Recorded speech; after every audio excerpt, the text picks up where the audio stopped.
हर हर महादेव। आप सभी श्रद्धालुजनों का स्वागत है शिव पुराण रुद्र संहिता भाग 3 की इस अद्भुत आध्यात्मिक यात्रा में। आज हम प्रवेश कर रहे हैं एक ऐसे चरण में जहां भगवान शिव गंगावतरण तीर्थ में गहन तप में लीन हैं और वहीं शुरू होती है एक और कथा, पार्वती जी की सेवा भावना, जिसे देखकर स्वयं हिमालय राज महादेव से विनती करते हैं कि हे देवाधिदेव, इस बालिका को अपने समीप स्वीकार करें। इन अध्यायों में होगा शिव और पार्वती जी के बीच एक दार्शनिक संवाद, जहां ज्ञान और भक्ति का अद्वितीय संगम होगा। और साथ ही हम जानेंगे बजरंग जैसे राक्षस का जन्म और उसका वरदान मांगना, जिससे भविष्य में जन्म लेगा तारकासुर, जो देवताओं के संकट का कारण और कार्तिकेय के जन्म की भूमिका बनेगा। यदि आप हमारे साथ पहली बार जुड़ रहे हैं तो कृपया चैनल को सब्सक्राइब करें, और अगर आप नियमित श्रोता हैं तो भी अगर आपने सब्सक्राइब अगर नहीं किया है तो चैनल को सब्सक्राइब जरूर करें, क्योंकि ये केवल कथा नहीं है, ये ब्रह्मांडीय रहस्यों का उद्घाटन है। तो आइए आरंभ करती हूँ तप, सेवा, संवाद और युद्ध की तैयारी से भरे इन अध्यायों को। हर हर महादेव। शिव पुराण श्री रुद्र संहिता तृतीय खंड 11वां अध्याय। भगवान शिव की गंगावतरण तीर्थ में तपस्या। ब्रह्मा जी बोले, नारद, गिरिराज हिमालय की पुत्री पार्वती, जो साक्षात जगदम्बा का अवतार थी, जब 8 वर्ष की हो गई तब भगवान शिव को उनके जन्म का समाचार मिला। तब उस अद्भुत बालिका को हृदय में रखकर वे बहुत प्रसन्न हुए। तब उन्होंने अपने मन को एकाग्र कर तपस्या करने के विषय में सोचा। तत्पश्चात नंदी एवं कुछ और गणों के साथ लेकर महादेव जी हिमालय के सर्वोच्च शिखर पर गंगोत्री नामक तीर्थ पर चले गए। इसी स्थान पर पतित पावनी गंगा ब्रह्मलोक से गिर रही हैं। भगवान शिव ने उसी स्थान को तपस्या करने के लिए चुना। शिव जी अपने मन को एकाग्रचित कर आत्मभूत ज्ञानमयी नित्य ज्योतिर्मय चिदानंद स्वरूप परम ब्रह्मा परमात्मा का चिंतन करने लगे। अपने स्वामी को ध्यान में मग्न पाकर नंदी एवं अन्य शिवगण ही समाधि लगाकर बैठ गए। कुछ गण शिव जी की सेवा करते तथा कुछ उस स्थान की सुरक्षा हेतु कार्य करते। जब गिरिराज हिमालय को शिव जी के आगमन का यह शुभ समाचार प्राप्त हुआ, तब वे प्रेम पूर्वक मन में आदर का भाव लिए अपने सेवकों सहित उस स्थान पर आए जहाँ वे तपस्या कर रहे थे। हिमालय ने दोनों हाथ जोड़कर रुद्रदेव को प्रणाम किया। तत्पश्चात उनकी भक्ति भाव से पूजा आराधना करने लगे। हाथ जोड़कर हिमालय बोले, भगवान, आप यहाँ पधारे, यह मेरा सौभाग्य है। प्रभु, आप भक्त वत्सल हैं। आज आपके साक्षात दर्शन पाकर मेरा जन्म सफल हो गया है। आप मुझे अपना सेवक समझें और मुझे अपनी सेवा करने की आज्ञा प्रदान करें। हे प्रभु, आपकी सेवा करके मेरा मन अत्यंत आनंद का अनुभव करेगा। गिरिराज हिमालय के वचन सुनकर महादेव जी ने अपनी आंखें खोली और वहां हिमालय और उनके सेवकों को खड़े देखा। उन्हें देखकर महादेव जी मुस्कुराते हुए बोले, हे गिरिराज, मैं तुम्हारे शिखर पर एकांत में तपस्या करने के लिए आया हूँ। हिमालय, तुम तपस्या के धाम हो। देवताओं, मुनियों और राक्षसों को भी तुम आश्रय प्रदान करते हो। गंगा, जो कि सबके पापों को धो देती हैं, तुम्हारे ऊपर से होकर ही निकलती है, इसलिए तुम सदा के लिए पवित्र हो गए हो। मैं इस परम पावन स्थल, जो कि गंगा का उद्गम स्थल है, पर तपस्या करने के लिए आया हूँ।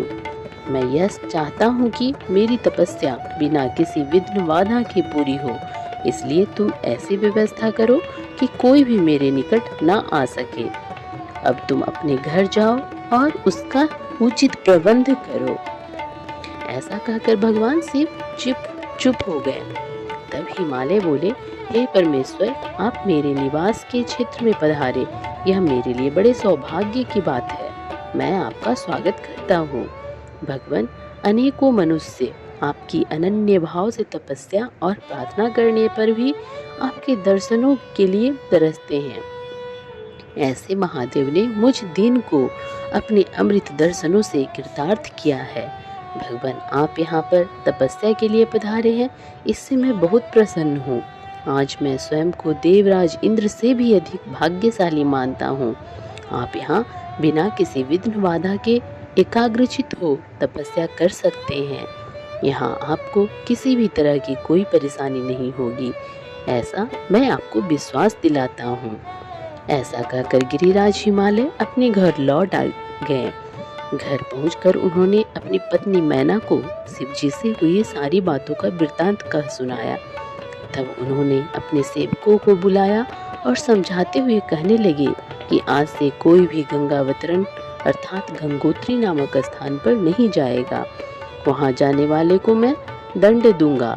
इस प्रकार हिमालय ने अपने गणों को शिव जी की तपस्या के स्थान पर न जाने का आदेश दे दिया। ओम नमः शिवाय। शिव महापुराण श्री रुद्र संहिता तृतीय खंड 12वां अध्याय। पार्वती को सेवा में रखने के लिए हिमालय का शिव को मनाना। ब्रह्मा जी बोले, हे मुनि नारद। तत्पश्चात हिमालय अपनी पुत्री पार्वती को साथ लेकर शिव जी के पास गए। वहां जाकर उन्होंने योग साधना में डूबे त्रिलोकीनाथ भगवान शिव को दोनों हाथ जोड़कर नमस्कार किया तथा इस प्रकार प्रार्थना करने लगे, भगवान, मेरी पुत्री पार्वती आपकी सेवा करने की बहुत उत्सुक है, इसलिए आपकी आराधना करने के लिए मैं इसे अपने साथ यहाँ लाया हूँ।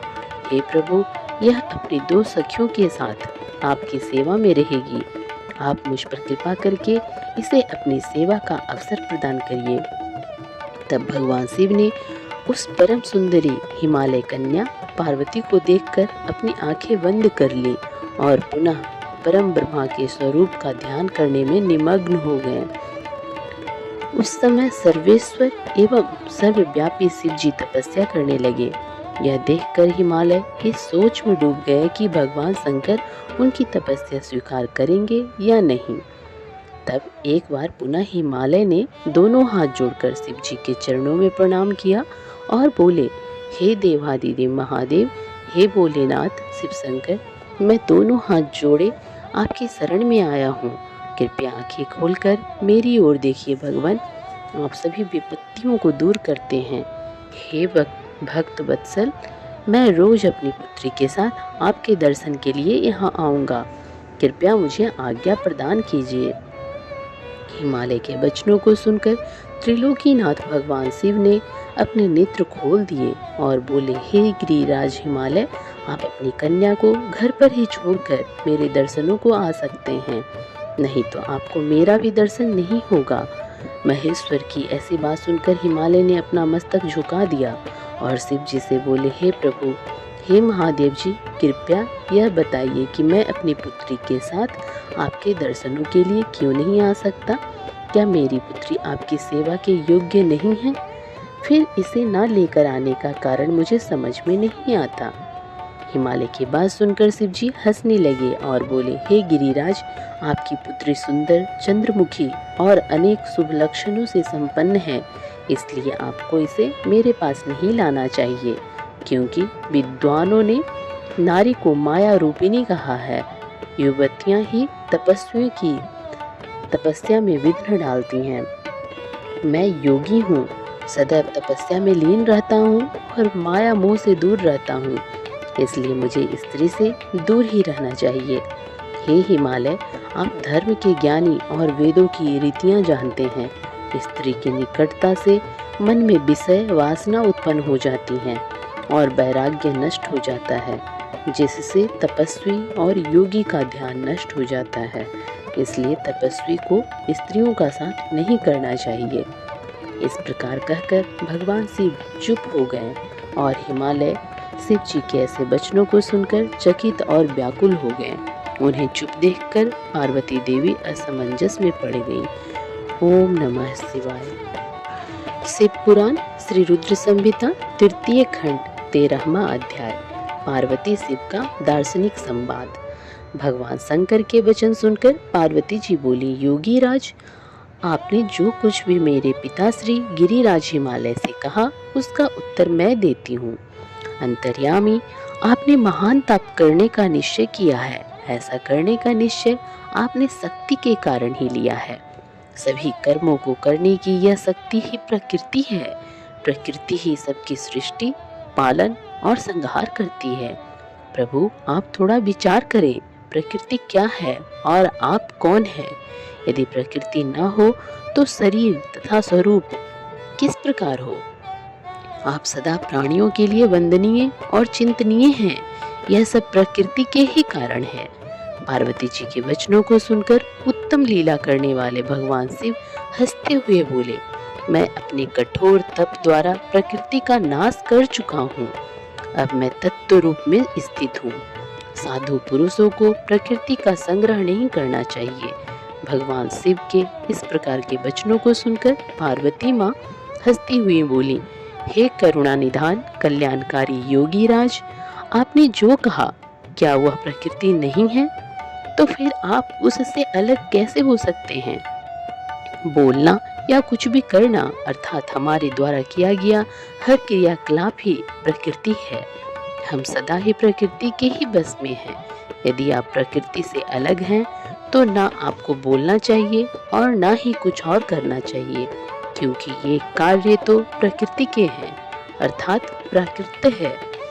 भगवान, आप हंसते, सुनते, खाते, देखते और करते हैं, वह सब भी तो प्रकृति का ही कार्य है। इसलिए व्यर्थ के वाद विवाद से कोई लाभ नहीं है। यदि आप वाकई प्रकृति से अलग हैं तो इस समय यहाँ तपस्या क्यों कर रहे हैं? सच तो यह है कि आप प्रकृति के बस में हैं और इस समय अपने स्वरूप को खोजने के लिए ही तपस्या में लीन रहना चाहते हैं।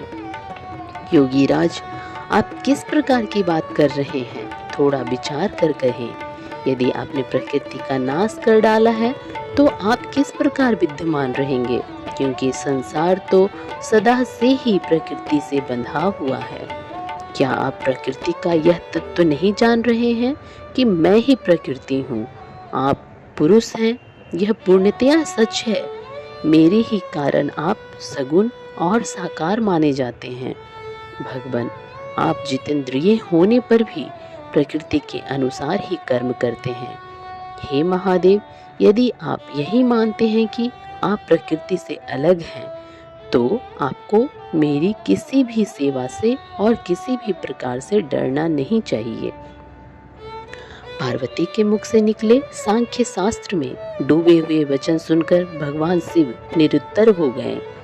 तब उन्होंने पार्वती जी को अपने दर्शन और सेवा करने की आज्ञा प्रसन्नता पूर्वक प्रदान कर दी। तत्पश्चात भगवान शिव पर्वतराज हिमालय से बोले, हे गिरिराज हिमालय, मैं तुम्हारे इस शिखर पर तपस्या करना चाहता हूँ। कृपया मुझे इसकी आज्ञा प्रदान करें। देवादिदेव भगवान शिव के इस प्रकार के वचनों को सुनकर गिरिराज हिमालय दोनों हाथ जोड़कर बोले, हे महादेव, यह पूरा संसार आपका ही है। सभी देवता, असुर और मनुष्य सदैव आपका ही पूजन और चिंतन करते हैं। मैं आपके सामने एक तुच्छ मनुष्य हूँ। भला मैं आपको किस प्रकार आज्ञा दे सकता हूँ? प्रभु, यह आपकी इच्छा है। आप जब तक यहाँ निवास करना चाहें कर सकते हैं। गिरिराज के इन वचनों को सुनकर भगवान शिव मुस्कुराने लगे और आदर पूर्वक हिमालय से बोले, अब आप जाइए। अब हमारी तप करने की इच्छा है। तुम्हारी कन्या नित्य आकर मेरे दर्शन कर सकती है और मेरी सेवा करने की भी मैं उसे आज्ञा देता हूँ। लोक कल्याणकारी भगवान शिव के इन उत्तम वचनों को सुनकर हिमालय और पार्वती जी बहुत प्रसन्न हुए। उन्होंने त्रिलोकीनाथ भगवान शिव को नमस्कार किया और अपने घर लौट आए। उसी दिन से पार्वती जी प्रतिदिन भगवान शिव के दर्शनों के लिए वहां आती। उस समय उनके साथ उनकी 2 सखियां भी वहां जाती और भक्ति पूर्वक शिव जी की सेवा करती। वे महादेव के चरणों को धोकर उस चरणामृत को पीती थी। तत्पश्चात उनके चरणों को पूजती, फिर उनका षोडशोपचार अर्थात 16 उपचारों से विधिवत पूजन करने के पश्चात अपने घर वापस लौट आती। इस प्रकार प्रतिदिन शिव जी का पूजन करते हुए बहुत समय व्यतीत हो गया। कभी कभी पार्वती जी अपनी सखियों के साथ वहाँ भक्तिपूर्वक उनके भजनों को भी गाती थीं। एक दिन सदाशिव ने पार्वती जी को इस प्रकार अपनी सेवा में तत्पर देखकर विचार किया कि जब इनके हृदय में उपजे अभिमान के बीज के अंकुर का नाश हो जाएगा, तभी मैं इनका पानी ग्रहण करूंगा। ऐसा सोचकर लीलाधारी भगवान शिव पुनः ध्यान में मग्न हो गए। तब उनका मन चिंता मुक्त हो गया।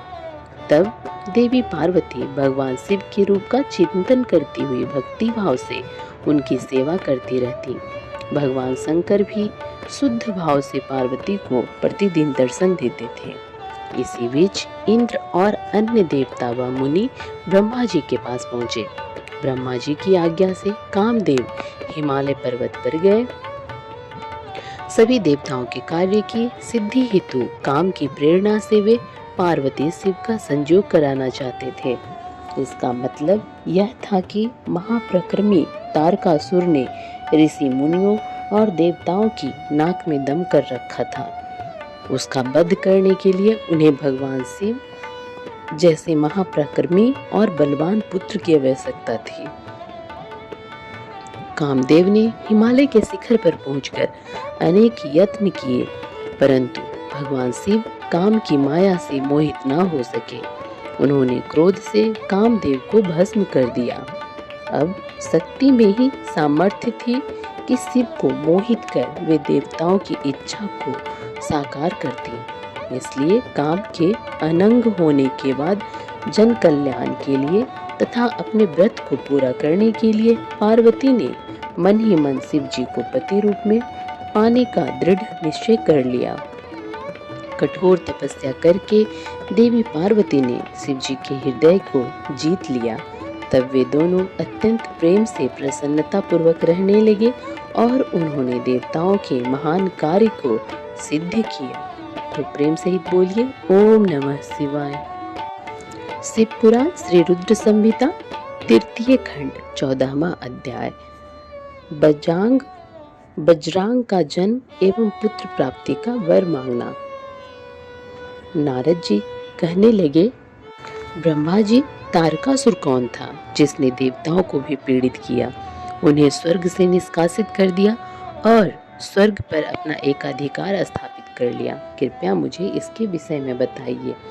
ब्रह्मा जी बोले, हे मुनि नारद, मारीची के पुत्र कश्यप मुनि थे। उनकी 13 स्त्रियां थीं, जिसमें सबसे बड़ी दिति थी। उससे हिरण्यकश्यपु तथा हिरण्याक्ष नामक 2 पुत्र हुए। हिरण्यकश्यपु तथा हिरण्याक्ष को श्री हरि विष्णु ने 12 तथा नृसिंह का रूप धारण करके मार दिया था। तब अपने पुत्रों के मर जाने से दुखी होकर दिति ने कश्यप से प्रार्थना की तथा उनकी बहुत सेवा की। उनकी कृपा से दिति पुनः गर्भवती हुई। जब इंद्र को इस बात का पता चला तो उन्होंने दिति के गर्भ में ही उनके बच्चे के छोटे छोटे टुकड़े कर दिए। परंतु दिति के व्रत एवं अन्य भक्ति भाव से बालक को मारने में वे सफल न हुए। समय पूरा होने पर उसके गर्भ से 49 बालक उत्पन्न हुए। ये सभी भगवान शिव के गण हुए तथा शीघ्र ही स्वर्ग में चले गए। तत्पश्चात दिति पुनः अपने पति कश्यप मुनि के पास गई और उनसे पुनः मां बनने के विषय में कहने लगी। तब कश्यप मुनि ने कहा, हे प्रिय दिति, अपना तन मन शुद्ध कर भक्ति भाव से तपस्या करो। 10,000 वर्ष बीतने के पश्चात तुम्हें तुम्हारी इच्छा के अनुरूप पुत्र की प्राप्ति होगी। यह सुनकर दिति ने श्रद्धा पूर्वक 10,000 वर्षों तक कठोर तपस्या की। तपस्या के उपरांत पुनः वे अपने घर लौट आई। तब कश्यप मुनि की कृपा से दिति गर्भवती हुई। इस बार उन्होंने एक अत्यंत पराक्रमी और बलवान पुत्र को जन्म दिया। इस पुत्र का नाम था बजरांग था। बजरांग दिति की इच्छा के अनुरूप ही था। दिति इंद्र द्वारा किए गए छल कपट से बहुत दुखी थे और उनसे बदला लेने के लिए अपने पुत्र बजरांग को देवताओं से युद्ध करने की आज्ञा दी। बजरांग और सभी देवताओं का बहुत भयानक युद्ध हुआ। तत्पश्चात वीर और पराक्रमी बजरंग ने अपनी माता के आशीर्वाद से सभी देवताओं को परास्त कर दिया और स्वर्ग का राज्य हथिया कर वहाँ का राजा बन गया। सभी देवता उसके अधीन हो गए। तब यह देखकर दिति को बहुत प्रसन्नता हुई। एक दिन कश्यप मुनि के साथ मैं स्वयं बजरंग के पास गया। मैंने बजरंग से अनुरोध किया कि वह देवताओं को इंद्र की गलती की सजा न दे तथा इंद्र सहित सभी देवताओं को क्षमा कर दे। मेरे इस प्रकार कहने पर बजरंग बोला, हे ब्राह्मण, मुझे राज्य का कोई लोभ नहीं है। मैंने इंद्र की दुष्टता के कारण ही ऐसा किया है। इंद्र ने मेरी माता के गर्भ में घुसकर मेरे भाइयों को मारने का प्रयत्न किया था। तभी मैंने इंद्र के राज्य को जीतकर उसे स्वर्ग से निष्कासित कर दिया है। भगवान, मुझे भोग विलास की भी कोई इच्छा नहीं है। इंद्र सहित सभी देवता अपने अपने कर्मों का फल भोग चुके हैं। अब मैं स्वर्ग का राज्य इंद्र को वापस सौंप सकता हूँ। मैंने अपनी माता की आज्ञा मानकर यह सब किया है। प्रभु, आप मुझे सार तत्व का उपदेश दें जिससे मुझे सुख की प्राप्ति हो। बजरंग के उद्देश्य को उत्तम जानकर मैंने उसे सात्विक तत्व के बारे में समझाया। फिर मैंने एक सुंदर व गुणी स्त्री उत्पन्न की और उसका विवाह बजरंग से करा दिया। बजरंग ने अपने सभी बुरे विचारों को त्याग दिया, परंतु उसकी पत्नी के हृदय में बुरे विचारों का ही मानो साम्राज्य था। उसकी पत्नी ने उसकी बहुत सेवा की। तब प्रसन्न होकर बजरंग ने कहा, हे प्राण प्रिया, तुम क्या चाहती हो, मुझे बताओ। मैं तुम्हारी इच्छाएं अवश्य पूरी करूंगा। यह सुनकर वह परम सुंदरी बोली, पतिदेव, यदि आप मेरी सेवा में से प्रसन्न हैं तो कृपया मुझे इस त्रिलोकी को जीतने वाला महापराक्रमी और बलवान पुत्र प्रदान करिए, जो ऐसा बलवान हो कि समस्त देवता उससे भयभीत रहे। अपनी पत्नी के ऐसे वचन सुनकर बजरंग सोच में डूब गया, क्योंकि वह स्वयं देवताओं से किसी प्रकार का कोई बैर नहीं रखना चाहता था, परंतु उसकी पत्नी देवताओं के साथ शत्रुता बढ़ाना चाहती थी।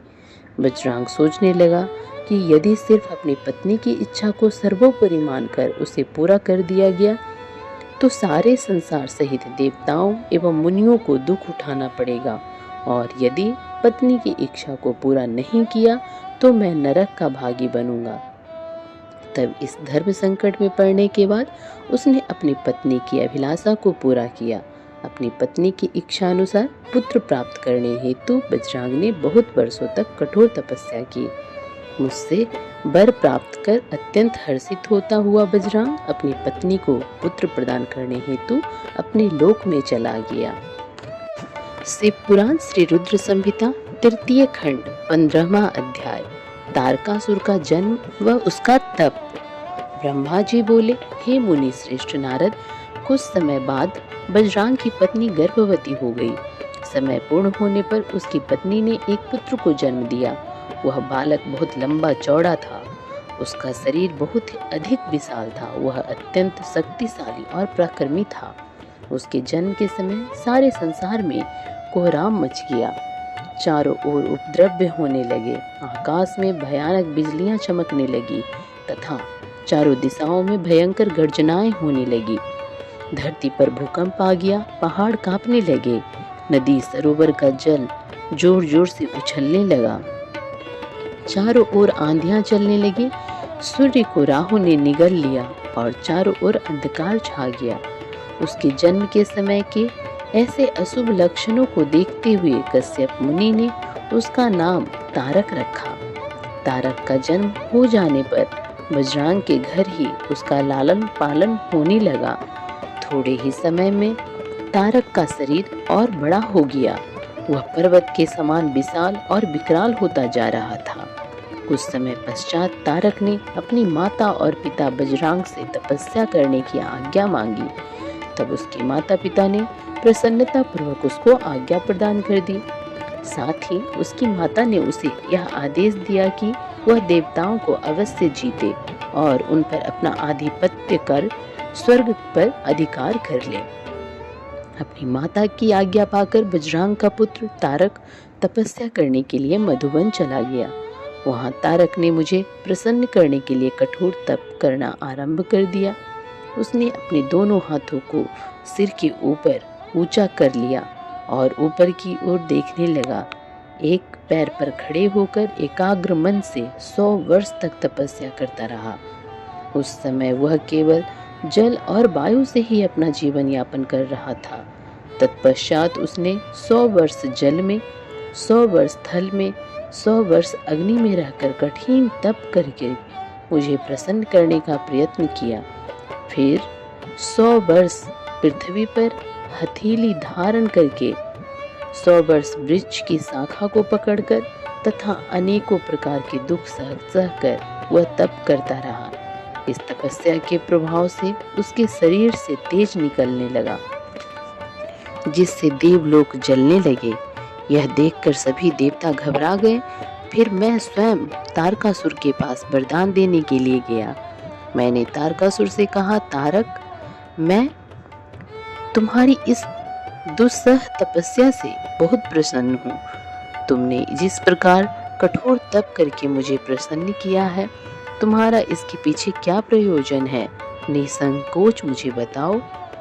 मैं तुम्हें तुम्हारा मनोवांछित फल अवश्य प्रदान करूंगा। तुम अपने इच्छानुसार वर मांगो। ब्रह्मा जी के इन वचनों को सुनकर तारकासुर उनकी स्तुति करने लगा।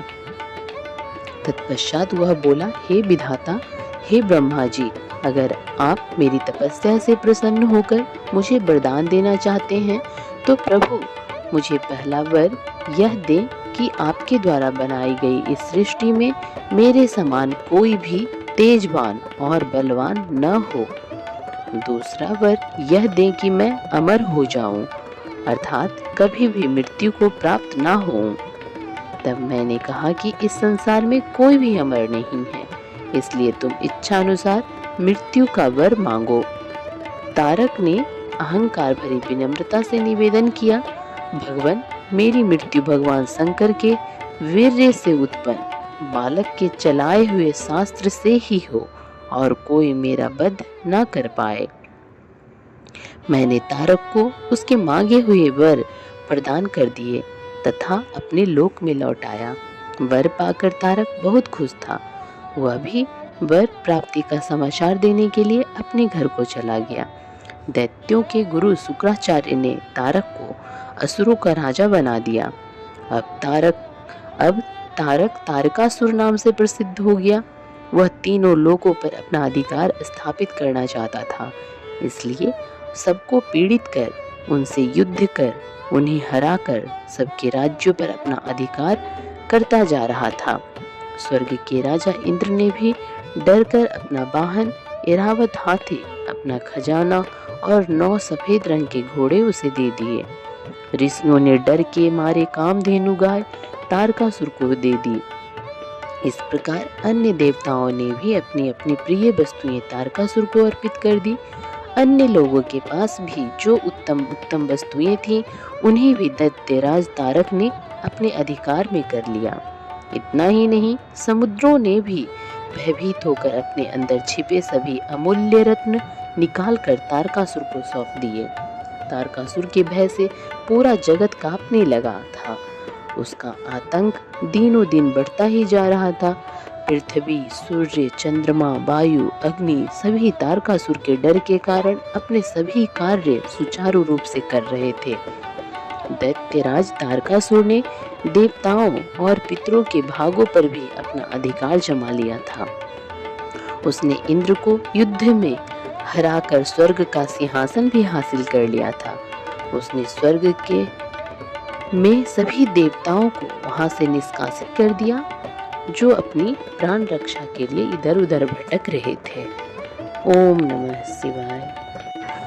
तो भक्तों, इन अध्यायों में हमने देखा कैसे तप और सेवा, ज्ञान और भक्ति और सृष्टि और संहार की तैयारी सब कुछ एक साथ घटित हो रहा है। भगवान शिव की निःशब्द तपस्या, पार्वती जी की निस्वार्थ सेवा और दोनों के बीच का गूढ़ संबंध हर सीकर के लिए आत्मिक अनुभव का मार्ग है। हमने जाना कैसे बजरंग और तारकासुर जैसे असुरों का जन्म आने वाले युद्ध की नींव रखते हैं। यदि यह प्रयास आपको उपयोगी लगा हो तो वीडियो को लाइक करें, दूसरों तक पहुंचाएं और चैनल को जरूर से सब्सक्राइब करें ताकि हर आत्मा को यह दिव्य कथा मिल सके। अब अंत में मैं महादेव जी और माता पार्वती और सभी श्रोताओं से क्षमा याचना करती हूँ। यदि शब्दों में कहीं त्रुटि रह गई हो, कथन में कोई दोष आ गया हो तो हे भोलेनाथ, हे माँ गिरजापति, हमें क्षमा करें। आपके चरणों में समर्पण है, आप ही की कथा है, आप ही सत्य हैं। तो प्रेम सहित बोलिए ओम नमः शिवाय, हर हर महादेव।